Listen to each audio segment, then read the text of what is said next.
ya. Karena itu memang untuk kita hadir gitu. Ya. Oke, kita masuk ke materi kedua ya. Sistem informasi akuntansi ya, dengan inti pembahasannya adalah sistem ERP. Nah, apa itu sistem ERP? Ya, intinya sistem ERP ini dimana sistem atau sekumpulan modul ya atau piranti lunak yang membantu perusahaan ya, untuk mencapai tujuan. Jadi sistem ERP ini adalah sistemnya atau softwarenya atau piranti lunaknya ya. Nah, kita langsung ke slide yang kedua ya. Ini sebenarnya materi kedua ini ya masih dasar masih apa sih, pengantar. Sebentar saya mau dulu.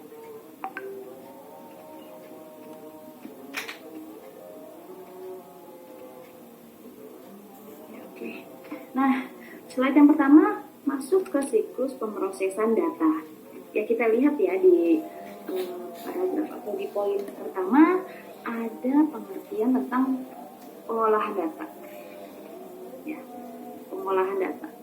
Ya, di mana pengolahan data merupakan salah satu ya variabel kunci ya atau bagian terpenting atau elemen utama ya dalam sistem konseptual secara keseluruhan ya, yang akan mengolah data mentah ya, mengolah data mentah atau sekumpulan data ya yang tersusun lalu ya diolah ya, lalu menjadikannya sebuah informasi yang tepat dan akurat.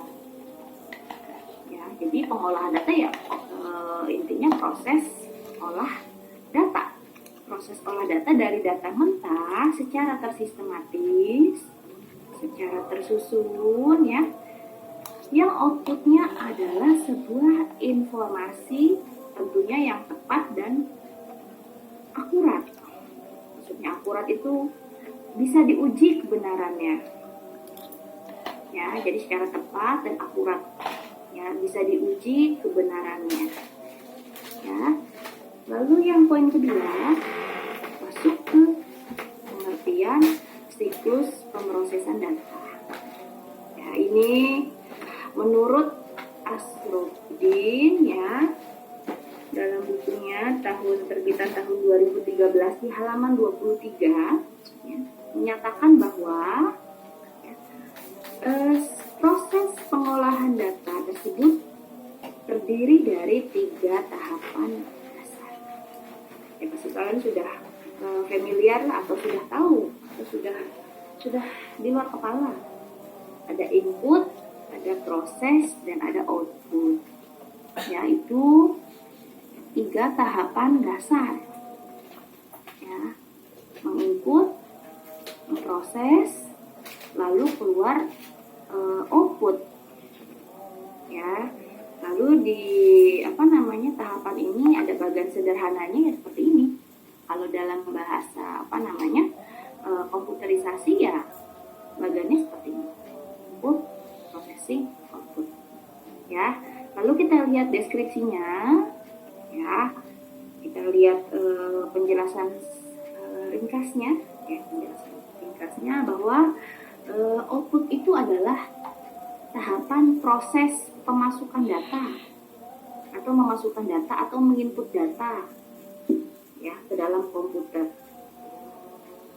ya. Jadi tahapan proses pemasukan data ke dalam proses komputer ya. Contoh input device, alatnya loh ya, yang salah kata. Input device berarti dia alatnya ya, dapat berasal dari atau perantaranya bisa melalui keyboard, mouse, scanner, joystick, barcode ya, sekarang udah banyak menggunakan barcode ya, digitizer, bahkan kamera, video player, touchscreen dan lain-lain itu merupakan input device yang akan diproses ya. Jadi segala inputan itu masuk ke dalam komputer, ya, melalui input device ini. Ya. Lalu tahapan selanjutnya adalah processing. Nah, processing adalah proses pengolahan data yang dikerjakan oleh alat pemroses. Ya, di sini tertuang bahwa processing adalah tahap pengolahan data yang dilakukan oleh alat. Alatnya apa?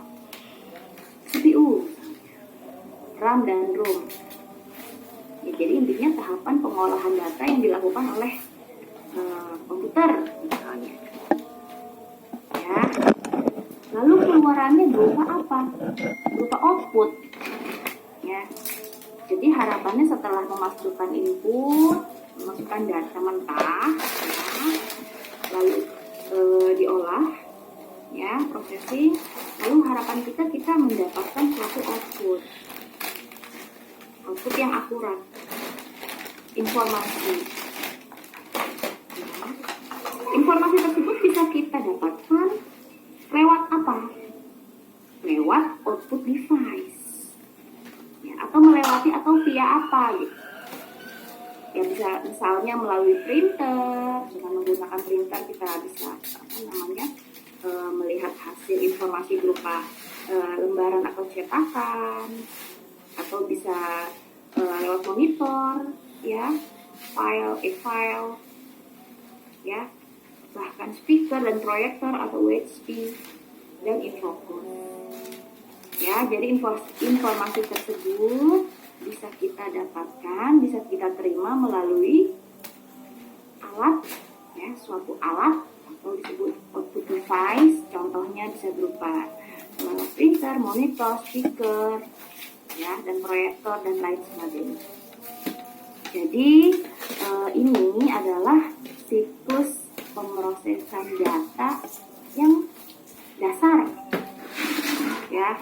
Jadi ini ya nggak akan berubah gitu. Ya pasti input, proses, output.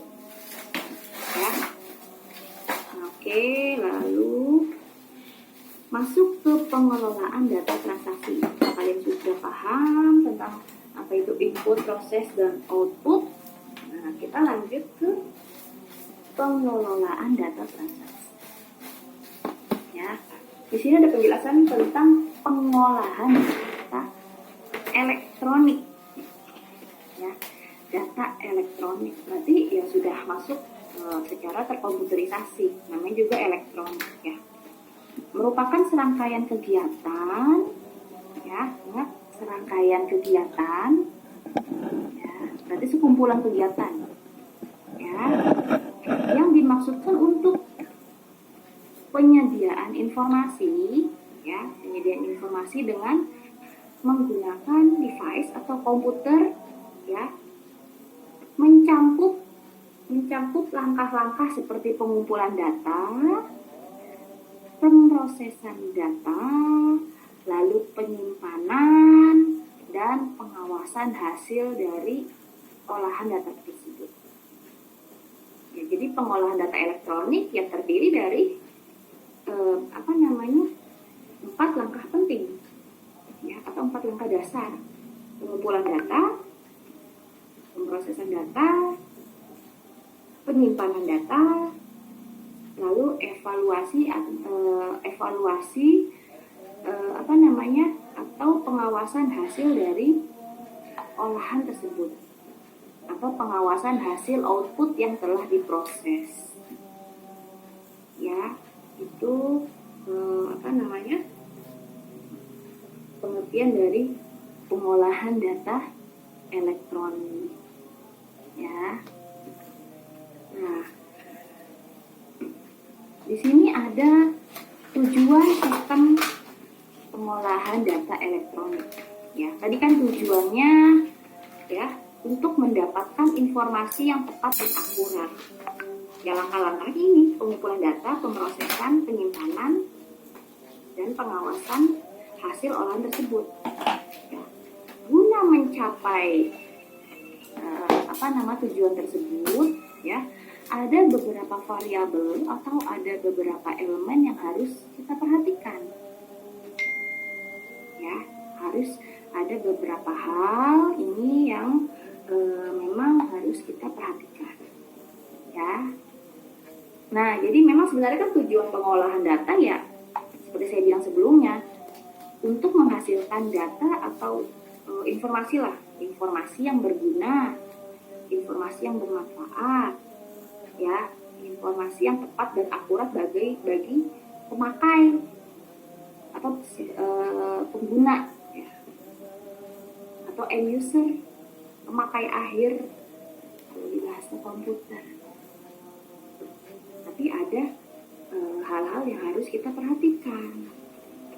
Yang pertama, relevansi. Jadi bahwasanya data tersebut harus relevan, harus nyambung gitu. Datanya yang misalnya diperlukan ya harus sesuai gitu. Jangan sampai data yang nggak dibutuhkan masuk ke dalam olah data. Ngapain gitu? Buang-buang waktu. Ya, jadi yang pertama harus relevan. Ya kan? Ngapain kita masukin data yang nggak kita pakai, tapi kita masukin data banyakin gitu. Buang-buang waktu. Jadi yang pertama, relevansi itu penting. Ya. Lalu yang kedua, kita harus memperhatikan jumlah data. Ya, kita lihat lagi tadi kan relevansi. Ini yang kedua, jumlah data. Kita harus memperhatikan jumlah data yang bisa kita kumpulkan. Ya, karena ya, jumlah data ini merupakan salah satu tolak ukur ya dalam menilai kemampuan sistem komputer dalam menangani jumlah data. Oleh karena itu jumlah data ini harus benar-benar data yang kita butuhkan. Ya, karena ini merupakan menjadi suatu tolak ukur dalam menilai kemampuan si komputer itu.